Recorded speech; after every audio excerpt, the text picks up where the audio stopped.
Home buyer's remorse is real, and it usually hits after the excitement fades when the first repair pops up, the first bill hits, you realize the commute is longer than you thought. So today I'm sharing the exact steps my buyers use to avoid that "what did I just do" feeling and how to feel confident before you ever sign at closing. Hey friends, I'm Dominique, a homeschooling mom of three and your real estate advisor. In Central Florida, I walk families through buying and selling using calm processes that mean less stress, more education, and fewer surprises. If you want practical real estate guidance without the fluff, hit that subscribe button. Buyer remorse often happens because people shop for a feeling instead of a plan. So before you tour a single home, I want you to pick 3 non-negotiables, the things you are absolutely not willing to compromise on. This could be your commute time, like keeping it under 35 minutes. It might be a minimum number of bedrooms and bathrooms, a specific school zone, or a fenced yard for your kids or dogs. Maybe you need a one-story home. Everything else is just a preference. When you have your top 3, you stop getting emotionally hijacked by pretty staging or a cool kitchen backsplash. Next up, define your hard nose before you fall in love with a house. What are your absolute deal breakers? Maybe it's a busy road, a home in a flood zone with high insurance costs, or HPOA restrictions you just can't live with. Other common deal breakers are tiny bedrooms, no natural light, or being too far from work or family. If you wait until you're already attached to a property, you will start to rationalize things you swore you'd never accept. That's exactly how regret starts to creep in. Here's a simple rule I love. If it's a big financial decision, don't decide in a panic. When possible, give yourself 48 hours to sleep on it, recheck the numbers, and drive through the neighborhood again at different times. Now, in some hot markets, you don't always get a full 48 hours, I get that, but you can still use the principle. Slow down your brain, take a deep breath, and stop yourself from making impulse offers driven by fear of missing out.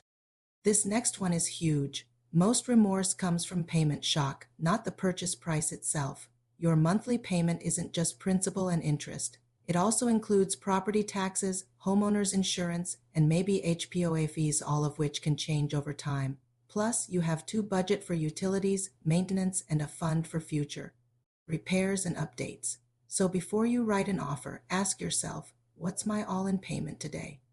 What happens to my payment if taxes or insurance adjust upward? Can I still breathe if it goes up a couple $100s a month? I always encourage my buyers to build a dedicated home fund line item in their budget because, trust me, homes will ask for money at the worst possible times.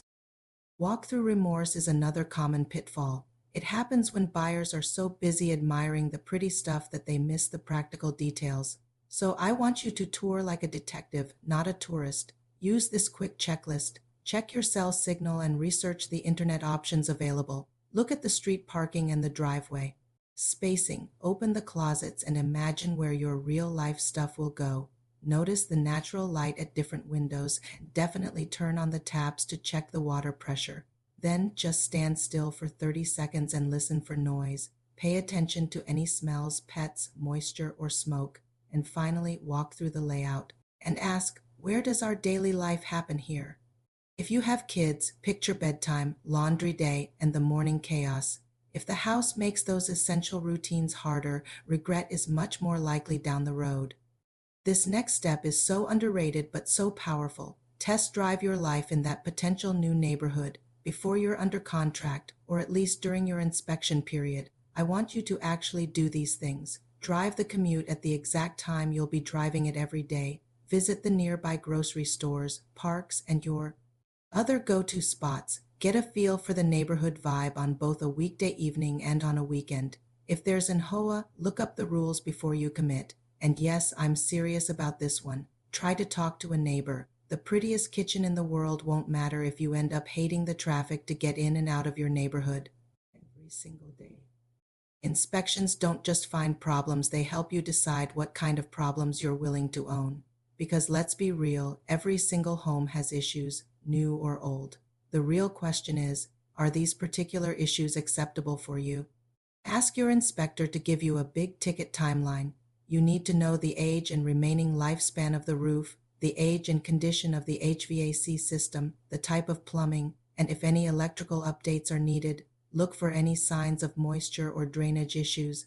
Then ask yourself this critical question: if I had to spend $5,000 to $10,000 on a repair in the first year, would I still feel okay about this purchase? That one question honestly prevents so much future buyer remorse.